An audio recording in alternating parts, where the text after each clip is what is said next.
Saya bahkan jujur sampai akhir pun lulus, pada saat nulis skripsi itu saya masih yakin saya lulus ini akan jadi pengacara karena saya fakultas hukum. Dan fakultas hukum itu kita ada pembidangan, ada pidana, perdata, litigasi internasional, ada dagang.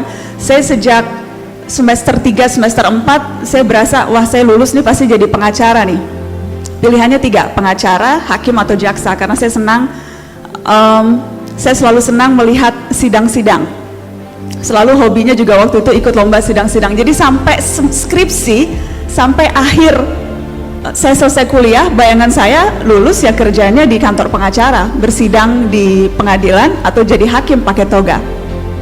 Tetapi di semester akhir, pada saat selesai, hampir seluruh selesai masa kuliah yang saya ambil, ada waktu luang, masih males nulis skripsi, cari alasan mengulur-ngulur waktu nulis skripsi, saya membaca ada lowongan magang di RCTI, membuka magang reporter siapa yang mau 3 bulan waktu itu kalau tidak salah masa magangnya di RCTI.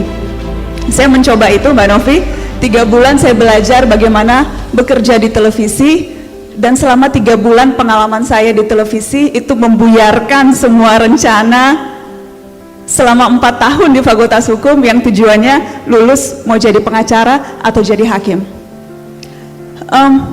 Jadi kalau sekarang, apalagi baru semester 2 begitu ya, masih belum yakin, masih bingung, mungkin masih galau, jangan-jangan memilih fakultas yang tidak tepat, tidak apa-apa, wajar, karena bahkan sampai akhir pun, atau bahkan sudah berkarir sekalipun, masih terbuka peluang untuk memilih bidang yang lain.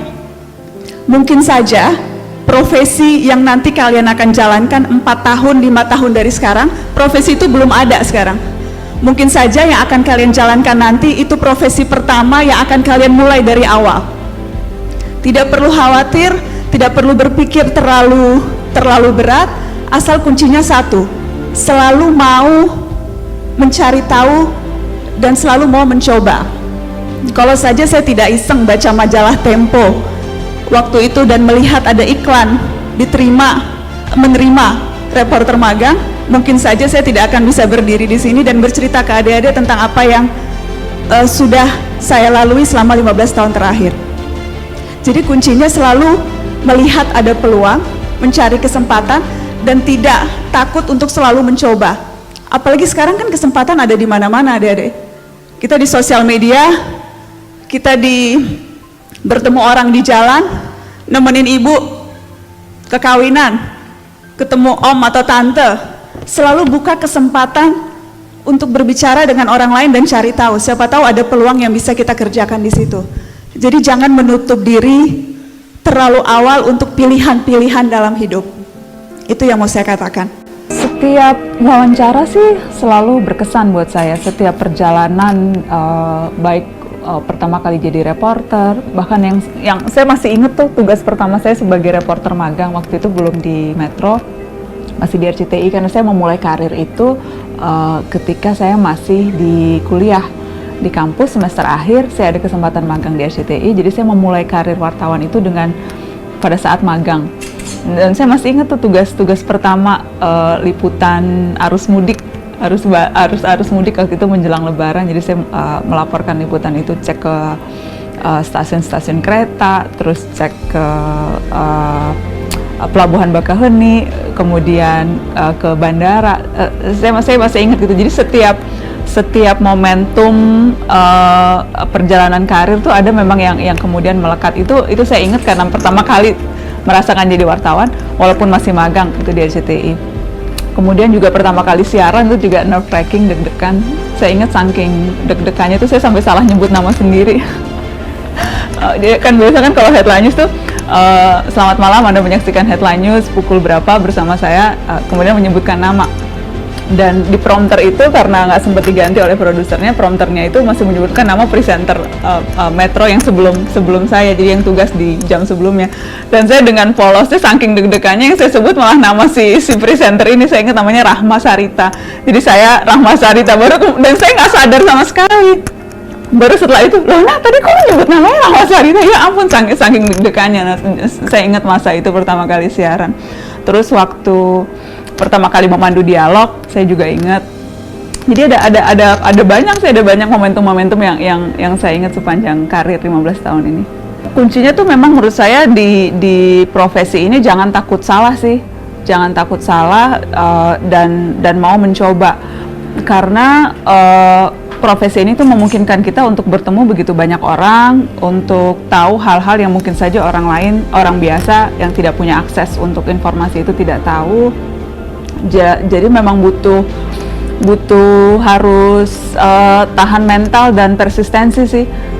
Kalau memang belum dapat info yang diinginkan, kejar sampai dapat. Kalau memang belum dapat tembus narasumber yang dicari, ya harus tembus sampai dapat. Kalau memang ditugaskan untuk nunggu sampai narasumber keluar dari tempat pemeriksaan, misalnya saya kan dulu reporter hukum dan kriminal, jadi ya tugasnya di kantor polisi, atau kalau sidang-sidang DPR ya berarti nongkrongnya di DPR.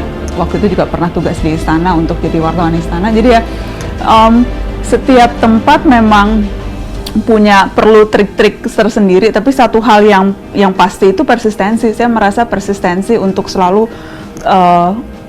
memastikan apapun yang kamu kejar untuk didapat itu kunci sih untuk bisa survive di dunia ini. Ada satu kisah yang waktu itu saya baca yang menggambarkan bagaimana teknologi bisa dengan mudah mengubah hidup seseorang. Pelukis di Prancis sangat terkenal, Ernest Nassoir namanya, wafatnya di tahun 1891. Ia sangat terkenal di Prancis dan itu artinya terkenal di dunia karena kemampuannya untuk melukis wajah dengan sangat presisi. Bukan hanya wajah manusia, melukis objek apapun dengan sangat akurat. Saking terkenalnya, museum di Prancis itu di Paris mendedikasikan satu wing khusus untuk sang pelukis memamerkan karya-karyanya. Dan selalu disebut ia adalah pelukis yang paling akan bertahan lama. Semua orang percaya kemampuannya yang sangat luar biasa itu akan membuatnya dikenang sepanjang masa. Tapi tiba-tiba kamera ditemukan,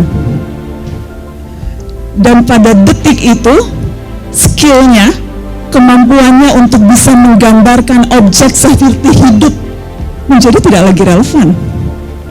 Pada detik itu ia menjadi tidak lagi penting karena skillnya sudah tergantikan. Itu penggambaran betapa kita harus selalu keep up with the change. Kita harus selalu berusaha mengikuti perkembangan, karena kalau tidak kita akan ditinggalkan oleh perkembangan. Benjamin Franklin once said, "If we finish changing, we'll finish. If we finish changing, we'll finish, we're done." Masih perlukah sekarang kita jualan es batu ketika semua di rumah kita ada kulkas? Masih pentingkah kapal feri ketika jembatan penyeberangan ada di mana-mana? Apa kabar penjual ensiklopedia? Masih adakah yang punya ensiklopedia di rumah ketika Mbah Google begitu setia pada kita? Jadi tidak ada pilihan untuk berubah. Tidak ada pilihan untuk berubah. Dan itu yang saya sadari, dan kemudian membuat saya menjadi tambah yakin teknologi itu kunci. Dan kalau kita tidak menguasai teknologi, kita akan ditinggalkan. Tetapi problemnya lagi, hari ini kita menguasai satu aplikasi, detik berikutnya akan ada aplikasi yang baru. Hari ini kita menguasai satu skill, kita udah jago pada satu teknologi tertentu, hakul yakin besok harinya akan ada hal yang baru. Berarti sesungguhnya yang kita butuhkan bukan kemampuan teknisnya, tapi yang kita butuhkan kesabaran untuk terus mau belajar hal yang baru. Skill menjadi lifelong learner, pembelajar seumur hidup. Itulah yang saya rasa akan bisa membuat kita terus relevan kapanpun dan dimanapun.